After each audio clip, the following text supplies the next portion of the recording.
तपाईँहरूलाई मैले यो त देखाएँ होइन, जापानिज स्टाइलमा भनौँ कि चाइनिज स्टाइलमा छ। अनि लाइटिङहरू पनि यसरी राति यसरी अटोमेटिक माथि आकाशतिर रुखतिर फोकस गरेर बलिन्छ अनि उज्यालो हुन्छ क्या।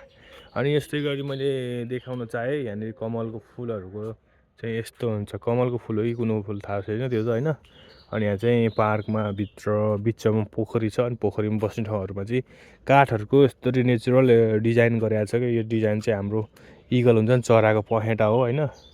अनि खासमा यसरी डिजाइन गरेको छ। यो पखेटाहरू हो।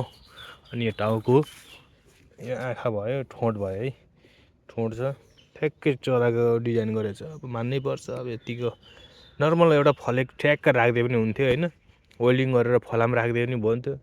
अनि अब उसले चाहिँ यति मिहिनेत गरेर राखेको छ बस्नुको लागि हो। बसिदिउँ न त।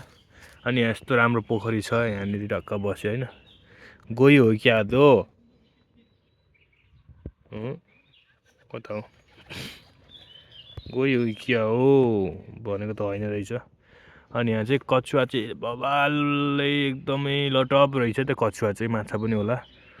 कछुवा कहाँ छ भनेर चाहिँ म देखाउँछु है त। यहाँ एउटा तैरिरहेको छ, यो कछुवा नै हो। यो कछुवा नै हो। त्यो पारिहरू पनि कछुवाको त यो भण्डारै छ। यो सब कछुवा हो नि त। यो देखिरहेछ यो सानो सानो कछुवा सब। यस्तो राम्रो भ्यू देख्ने क्या यार। पार्क चाहिँ हाम्रो गोदावरी छ नि, काठमाडौँमा रहेको हो, ललितपुरमा गोदावरी। ठ्याक्कै त्यत्रै एरिया छ। वरिपरि बजार छ।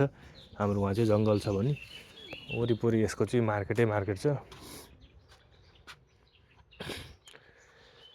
यो चाहिँ हामीले जमुना क्यामुनाको रुख जस्तो देखिन्छ यो चाहिँ।